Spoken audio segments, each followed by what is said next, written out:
নমস্কার বন্ধুরা, আবারও একটা নতুন রেসিপি নিয়ে চলে এসেছি আপনাদের কাছে। একদম ইউনিক রেসিপি। তো আপনারা প্রথম থেকে শেষ পর্যন্ত দেখতে থাকুন, খুব ভালো লাগবে। তো প্রথমে পটলগুলোকে আমি ভালো করে কেটে নিব। এখানে দেখুন পটল নিয়ে নিয়েছি। পটলগুলো এবার আমি খোসাগুলো ছাড়িয়ে নেব ভালো করে, দিয়ে আমি ভালো করে কেটে নেব। দেখুন ভালো করে খোসা ছাড়িয়ে নিচ্ছি।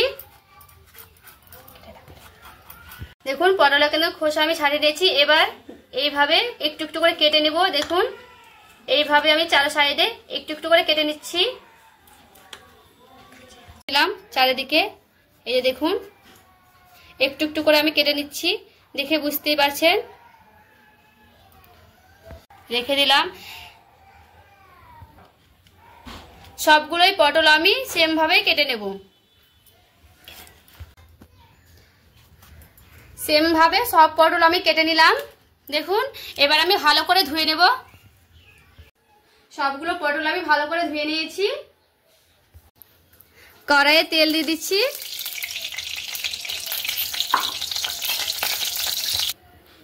দেখুন গরম হয়ে গেছে তেল। এবার আমি পটলগুলো সব দিয়ে দিব।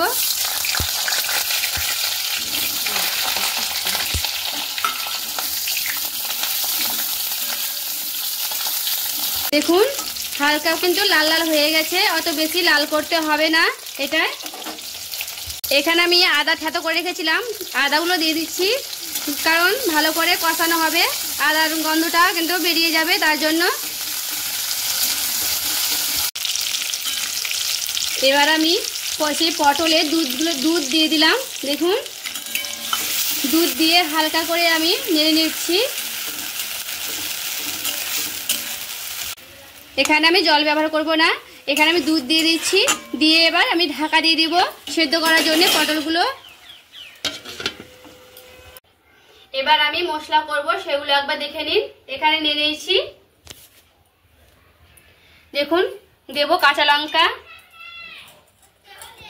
আর দেব 4টে কিশমিশ,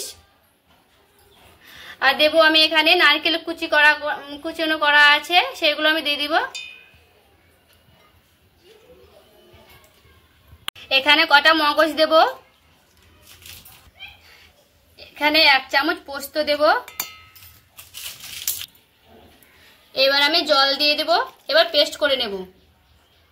এখানে আমি মশলা করে নিয়ে চলে এসেছি। এবার আমি ঢাকনা খুলে দেখব। দেখুন দুধগুলো কিন্তু একবারে শুকনো শুকনো হয়ে গেছে, আর পটলগুলো প্রায় হাফ সেদ্ধ হয়ে এসেছে। এবার আমি এই মশলাগুলো দিয়ে দিব।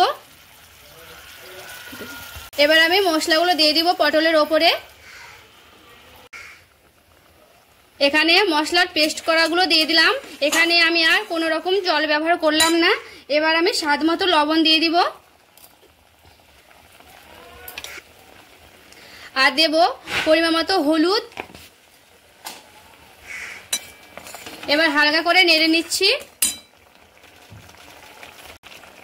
এবার আমি দিচ্ছি কাশ্মীরি লঙ্কার গুঁড়ো। আবার আমি একটু নেড়ে নিচ্ছি।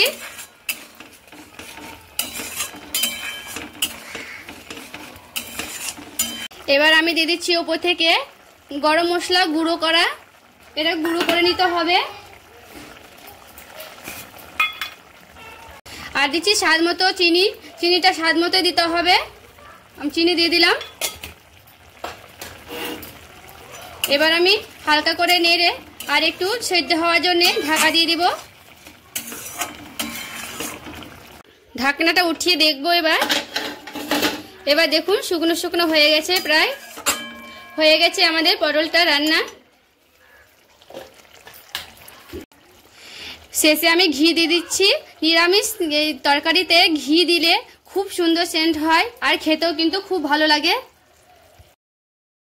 পটলের এই রেসিপিটা একবার হলেও বাড়িতে কিন্তু বানিয়ে দেখতে পারেন। খেতে কিন্তু সবাই পছন্দ করবে, আর খেতে সত্যি খুবই টেস্টি হয়। একবার হলেও বাড়িতে একবার হলেও বানিয়ে দেখতে পারেন। বন্ধুরা আমার এই পটলের নতুন রেসিপিটা আপনাদের কেমন লেগেছে অবশ্যই কিন্তু কমেন্ট করে বলবেন। দেখুন পটলের রেসিপি বন্ধুরা দেখতে কিন্তু খুবই সুন্দর লাগছে, আর খেতে কিন্তু খুবই সুস্বাদু। ভিডিওটা ভালো লাগে লাইক এবং সাবস্ক্রাইব করে আমার পাশে থাকবেন।